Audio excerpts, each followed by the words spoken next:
Imagine this for a moment. When you're thinking about work, I don't know how you feel when it comes to work. Perhaps you've retired and you don't have to go to work anymore and you're enjoying that fact. But just think back for a moment when you were working. How did it feel? What was it like? When you woke up in the morning, the alarm goes and you've got to get in the car and you're heading off to whatever it might be doing, or you're popping on the train perhaps. But imagine this for a moment. Imagine that in Genesis, if God had approached his work as how often sometimes we might. In the beginning, it was 9 o'clock, so God had to go to work. He filled out a requisition to separate light from darkness. He considered making stars to beautify the night sky and planets to fill the skies. But thought it sounded like too much work. And besides, thought God, that's not really my job. So he decided to knock off early and to call it a day. And he looked at what he'd done that day, and he said, it'll have to do. On the second day, God separated the waters from the dry land.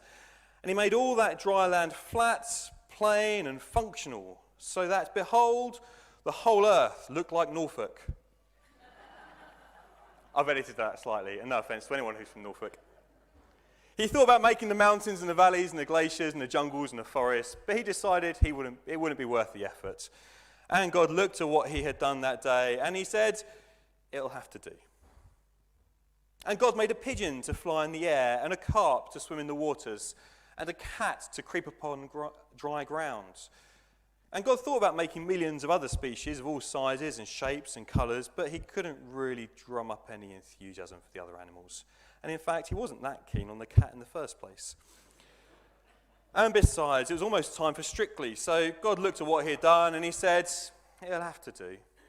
At the end of the week, God was seriously burnt out. So he breathed a sigh of relief and he said, thank me, it's Friday. Of course, Genesis doesn't look anything like that. Instead, it throbs with the refrain of, God said, it was so, and indeed it was very, very good. I apologise again to anyone from Norfolk.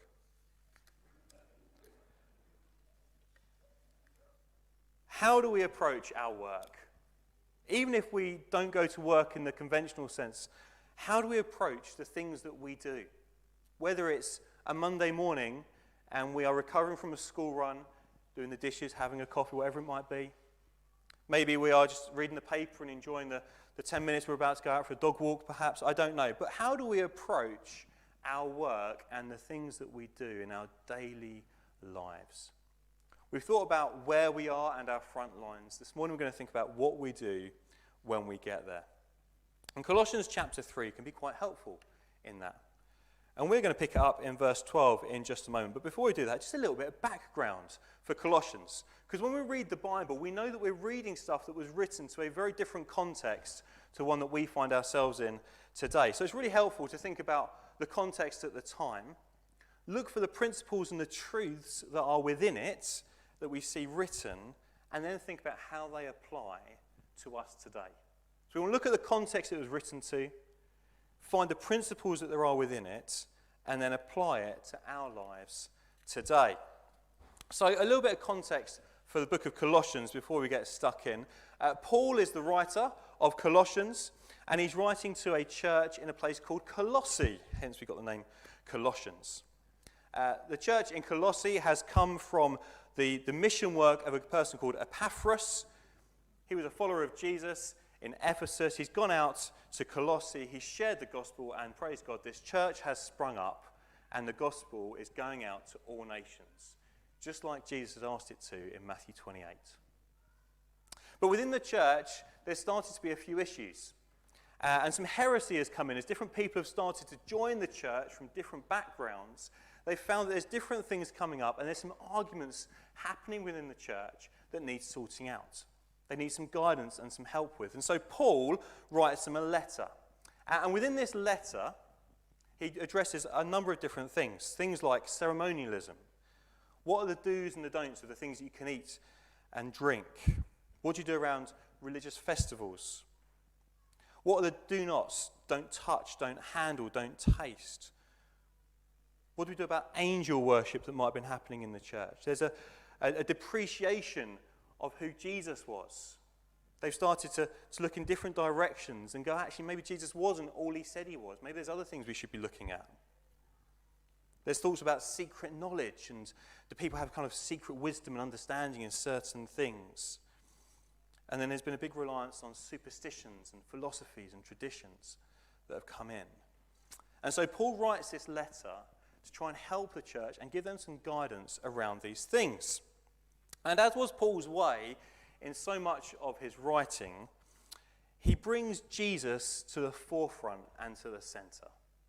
His starting point is the cross. He starts with Jesus at the cross, and then he says, let's have a think about what this looks like in the issues that you're facing. It's not about philosophy, really, is it? Let's think about the most significant moment in all of human history, the moment that the world has waited for since the fall in Genesis. That awesome moment of God's love and grace poured out, and think, what does that mean for everyday life? What does that mean for what you do now when you get together as a church? What does it mean when you go out into the workplace? What difference does the cross make in your everyday lives? I think that's a decent starting point, isn't it? Let's look at the cross and then think about what does it mean for our everyday lives. Well, Paul, just a bit more background. Colossians chapter 1, Paul outlines it. He says in verse 21 in chapter 1, he says to this church, you were once alienated from God and were enemies in your minds because of your evil behavior. But now he has reconciled you by Christ's physical body through death to present you holy in his sight, without blemish and free from accusation. If you continue in your faith, established and firm, and do not move from the hope held out in the gospel. This is the gospel that you heard, and that has been proclaimed to every creature under heaven, and of which I, Paul, have become a servant. You were separate from God. You were alienated from God, Paul says. But because of the cross, you are now reconciled to him. That's the message of Christ. You have been saved, you have been forgiven, and through faith in Jesus, there is hope. Jesus Christ came into the world to save sinners. Paul writes it in 1 Timothy, in a much shorter way actually. 1 Timothy 1, verse 15, Paul says this, here is a trustworthy saying that deserves full acceptance. Christ Jesus came into the world to save sinners. Straightforward, to the point, it's a trustworthy saying, deserves acceptance. Christ Jesus came into the world to save sinners. That is Paul's baseline. That's his starting point. That's where he begins. That's his foundation for everything. You're saved by grace, not through your works. It's undeserved. It's unearned. Anything else that Paul goes on to say comes from that baseline. It comes from that starting point. He expands on it a little bit in chapter 2. Talks about the authority of Jesus. Says, don't get taken hostage by deceptive philosophy, by human traditions or superstitions or anything else that means you are trusting something other than the cross. And then when we get to chapter 3, Paul brings two particular areas of life into focus. So we're going to pick it up in chapter 3, verse 12. And like I say, first century Colossae is very different to Woodbridge or to Suffolk or to Norfolk or wherever you come from this morning. Life was very, very different then. But I want you to see if you can spot the underlying principle that Paul puts in there. And I'll give you a clue. He repeats it. So if you miss it the first time, you might spot it the second time. And if you're not sure you got it right the first time, when it's repeated, you'll go, yes, it must be that. You still with me? Excellent. All right. Colossians chapter 3, verse 12 to 25. This is what it says. Therefore, as God's chosen people, holy and dearly loved, clothe yourselves with compassion, kindness, humility, gentleness, and patience. Bear with each other and forgive one another, if any of you has a grievance against someone. Forgive as the Lord forgave you. And over all these virtues put on love, which binds them together in perfect unity. Let the peace of Christ rule in your hearts, since as members of one body you were called to peace, and be thankful. Let the message of Christ dwell among you richly, as you teach and admonish one another with all wisdom, through psalms, hymns, and songs from the Spirit, singing to God with gratitude in your hearts. And whatever you do, whether in word or deed, do it all in the name of the Lord Jesus, giving thanks to God the Father through him. Wives, submit to your husbands as is fitting in the Lord. Husbands, love your wives and do not be harsh with them. Children, obey your parents in everything, for this pleases the Lord and their parents. Fathers, do not embitter your children, or they will become discouraged. Slaves, obey your earthly masters in everything, and do it not only when their eye is on you and to curry their favour, but with sincerity of heart and reverence for the Lord. Whatever you do, work at it with all your heart, as working for the Lord and not for human masters, since you know that you will receive an inheritance from the Lord as a reward. It is the Lord Christ you are serving. Thank the Lord for the reading of his word. I wonder if you spotted the two contexts and the principle in there. If you were reading closely, you might have heard it, but there were two different contexts that Paul was talking about. The first one was the gathered church, what we might call kind of a Sunday morning or perhaps a midweek group. In verse 16 through to verse 17, he's focusing particularly on the gathered church. Let the message of Christ, as God's chosen people, let the message of Christ dwell among you richly as you teach and admonish one another with wisdom through psalms, hymns, songs of the Spirit, and singing to God with gratitude in your hearts. The context there is the church gathered together. Verse 17, and whatever you do, whether in word or deed, do it all in the name of the Lord Jesus, giving thanks to God the Father through him. The second context was family life. Imagine you spotted that one. Wives, husbands, children, and in the first century Colossae, that would have included slaves. So I don't think really it's a stretch to say the principle he's about to say actually applies to work life as well. Because the slaves are asked to do anything, whatever they're doing, to do it in the name of the Lord. I wonder if you spotted that. Verses 18 to 22 it was. Whatever you do, do it with all your heart as if working for the Lord and not for men. I wonder if you've ever been on the way to work in the morning and felt like a slave. Has anyone ever felt like that? I obviously haven't in this role. Never in this role have I ever felt like that. Just to clarify, just realising how that might sound. But in previous roles particularly, you can feel a little bit like, oh man, if there wasn't a slave driver making me go and do this, there are a lot of other things I'd rather be doing right now. Whether in church life, family or work, whatever you do, do it in the name of the Lord Jesus. Work at it with all your heart as if working for the Lord and not for men. It's repeated twice, isn't it? Whatever you do. Whatever you do, do it in the name of the Lord. Whatever you do, do it for the Lord. The implication there is for every area of life. Whatever you're doing, do it for the Lord, no matter what. It doesn't matter whether it's off to work on the train, at home in the morning with the kids, reading the paper throughout the week, having a coffee with someone in town. Whatever you do, do it in the name of the Lord. Colossians 3:23. I've often heard in my time working within church life, or what many would call the ministry, that there's this kind of idea of the ministry and secular life divide. You ever thought that or come across that? This idea that what we do at church, that's ministry, and like when we walk out the door, that's something else. That's kind of the secular world, or that's the rest of my life. This is ministry, and this bit's something different. I wonder if you've come across that, if you've ever felt like that, perhaps. I've heard that many, many times. Sometimes it's really subtle, and sometimes it's really obvious. I've had people say to me before, they'll say, the flower rota, that's my ministry. Or the children's team, that's my ministry. Or coffee after church, that's my ministry. You think, okay, yes, that's great, that's part of your ministry. But actually, if you're a follower of Jesus, your entire life is ministry. There is no ministry secular divide. There isn't this kind of idea that what I do on a Sunday is the churchy spiritual ministry bit, and that what I do for the rest of the week is something else. actually the whole lot fits together. Because if you're a follower of Jesus who's given your life to Jesus, then actually you've given your life to Jesus. All of it. You can't compartmentalize it. And it means that all of the things we do throughout the week become part of our ministry. They become part of our service to God. The way that we get the kids ready in the morning can be an act of worship.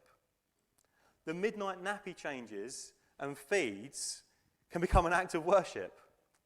Doesn't always feel like that, does it? It certainly didn't when I was at that stage. But they can. There is no ministry/secular divide if you're a follower of Christ. The whole lot fits together because it's our entire lives that we have given. It doesn't work to say that God's only concerned about Sundays and he's not concerned about Monday, Tuesday, Wednesday, or the rest of the week.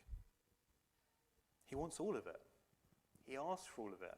And if we're genuine in our, if we're genuine in saying, Lord, have all of me, then that includes all of it, doesn't it? We can't separate it out. For some of us, that might be really encouraging. That might make a real kind of, oh, fantastic. You're telling me that during the week when I'm washing the dishes or during the week when I'm on the train, I can be praying and saying, Lord, would you take this day? Lord, would you use this? Lord, would I do this in a way that worships and honours you? And you think, isn't that great? I'm inspired by that. I'm encouraged by that. I can't wait. I feel like tomorrow is just going to be so much better. We like throughout the rest of the week. It doesn't work that way. It's whole life worship. That's why I said at the start when Mark was leading us, I said Mark's leading us in our sung worship this morning, because part of what we do when we come together is we sing to worship. But other things that we do, we can worship God through as well. Worship isn't just the singing on a Sunday morning. But what does it look like, though? What does it look like for us to give everything we do, or to work at everything that we do as if we're working for the Lord and not for men? Well, Paul looks at two situations, doesn't he? Two contexts. He looks at church life, the gathered church, and then he looks at family life as well. Let's spend a few minutes just looking at the first one.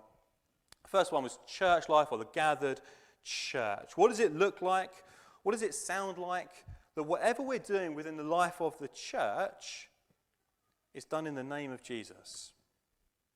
Verses 12 to 17 were the ones that were talking about it. Therefore, as God's chosen people, those who are following Jesus, holy and dearly loved, clothe yourselves with compassion, kindness, humility, gentleness, and patience. Bear with each other and forgive one another.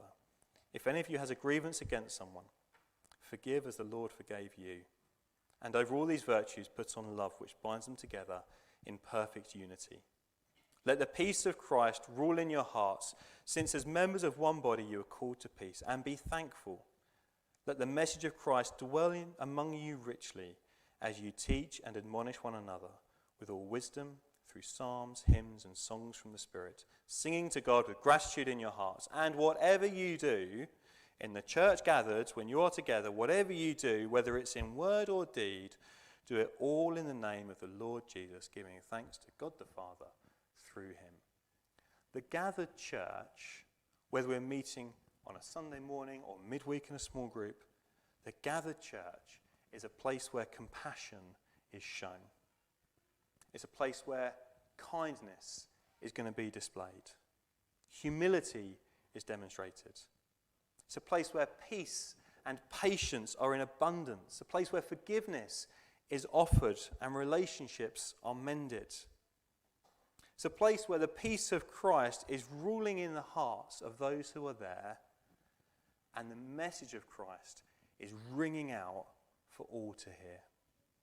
Let the message of Christ dwell among you richly. What's the message of Christ? Remember at the start? Jesus Christ came to save sinners. Let the message of Christ dwell among you richly. The peace of Christ ruling in our hearts, and the message of Christ ringing out for all to hear. Almost like Woodbridge Quay Church, the people who follow Jesus in Woodbridge are like a lighthouse that says, hey, you need Jesus. The message of Christ dwelling in you richly, ringing out for all to hear. This is what the church should look like when we gather together. It's a place where, whether corporately or individually, the things that we're doing in the name of Jesus. I wonder if you've ever been tempted to think to yourself, I know I have over the years, you're having a rough day, and you're thinking, do I have to go out tonight and do something for church? Do I need to go on Sunday? You're sitting there thinking, look at how much I do. Look at how much I contribute. Look at how much I'm giving to the church. You can say that proudly. Look at how much I'm doing. Aren't I great? We can say it with resentment. I mean, oh man, look at how much I'm doing all the time. Perhaps we can be really defensive. Look how much I'm doing. I am doing stuff, don't worry. If that's where you're at, or if you feel like that, can I suggest you just look again at why you're serving and who you're serving? Drawing attention to our own efforts would suggest that we're not serving Jesus out of gratitude of what he's done for us, but rather we're doing it perhaps to earn other people's approval. Perhaps we're trying to do it to earn God's approval, trying to justify ourselves. Please don't mishear me. I had lots of conversations with people over the years who say they are exhausted and tired and burnt out from being involved in so many different teams or ministries or things that are taking place at the church. If that's you, do not mishear me on this. I'm not saying keep on going, burn yourself out to the point you can't do anything more. In fact, it's on the contrary. Take a break because you don't need to keep doing it. If you're burnt out from it, that's not service to Jesus. If it's exhausting you, have a chat with the ministry team leader. That's not what we're talking about here. If you find yourself feeling proud, though, of the amount that you do, or resenting the amount that you do, then perhaps you've lost sight of why you're doing it. Whatever you do it in worship and service of Jesus. That means we bring the attention to Jesus, not to ourselves. He is the focus, not us. Do you remember that story of the tax collector and the Pharisee? They come up to the temple to give their offerings. Do you remember that story? If you know your Bibles really well, you might remember that one. The Pharisee gets there, and he stood there and he's saying, Lord, look at me. I give a tenth. I do this. I do that. How great am I? Look at the things I've been doing, Lord. Aren't I wonderful? Thank you that I'm not like others. The tax collector stands at a distance and says, Lord, I know I'm a sinner. And we're told, who goes home righteous in God's sight at the end of that? The one who stands at a distance and says, Lord, it's about you. It's not about me. The gathered church is a place where Christ rules in our hearts and the message of Christ rings out. What about family life? Very briefly before we finish, what does family life look like? Well, for parents, if you've got children or young children, the daily tasks, the mundane stuff of family life can become moments to worship God. They don't always feel like it. Sometimes they're a joy. Most of the time they're difficult and hard. Often they're a joy. For Christian parents, though, there will be different priorities that we have to other people on the school gate throughout the week. And that can be hard. We're going to want our children to grow up knowing Jesus. And that's going to mean we have to make some different choices to other people, perhaps. How we use our weekends. The kinds of games that we let our children play online, or the programs that they might watch on TV. Our approach to academic education might be slightly different. How we help our children to grow as disciples will take our priorities. Sometimes those choices are going to be easy. Sometimes they're going to be hard. But they can all be done as acts of worship and service. And then finally, the office. What does it look like to go to the office? Perhaps we're visiting a client this week. The follower of Jesus is the one who's going to be there giving their all. They're not going to do the half-hearted, that will do approach. They're the ones who are arriving on time. They're working diligently. They're offering the small things of the day and the big things of the day to God. You know, when you get there, someone else might be setting the agenda for you, but it doesn't mean that God can't use all the things on that agenda and can't use you as you serve him in the workplace. We all have a front line. Some of that will be here at the church on a Sunday or during the week in different groups and things that take place. Most of it, though, is going to be out there, as it were, in the rest of the world. When you walk out of the door of church on a Sunday morning, or when you turn the live stream off, your ministry doesn't end. Your ministry doesn't finish. In fact, I would say that's when it's just beginning. That's when it's just starting. I know of churches that have written above their doors, on the inside, you are now entering a mission field. That's why we've got a map down here, actually. We couldn't really do two maps, one over there and one at this door, but it's to remind us that this is our mission field. If you are out there serving Jesus, following him, wherever you are in the week, that's your mission field. And we can serve him with all our hearts. The small things can become big acts of worship to God. This story was shared on our Facebook page this week, and I'd love to share it with you as we finish this morning. A man was asked to paint a boat. He brought his paintbrushes and began to paint the boat bright red, as the owner had asked him. While painting, he noticed a small hole in the hull and quietly repaired it. When he finished painting, he received his money and left. The next day, the owner of the boat came to the painter and presented him with a nice cheque, much higher than the payment for painting. The painter was surprised and said, "I don't understand, you've already paid me for painting the boat, sir. But this is not for the paint job, it is for repairing the hole in the boat." "Oh, but it was such a small act of service. Certainly it's not worth paying me such a high amount for something so insignificant." "My dear friend, you do not understand. Let me tell you what happened. When I asked you to paint the boat, I forgot to mention the hole. When the boat dried, my kids took the boat and went on a fishing trip. They did not know that there was a hole. I was not at home at the time. When I returned and noticed that they had taken the boat out, I was desperate because I remembered that the boat had a hole. Imagine my relief and joy when I saw them returning from the fishing trip. Then I examined the boat and found that you had repaired the hole. You see, now what you did, you saved the life of my children. I do not have enough money to pay for your small good deed." Even the small acts of worship can make a huge difference in the lives of those that you're going to see this week. Whatever you do, work at it with all your heart, as if working for the Lord and not for men. Let's pray.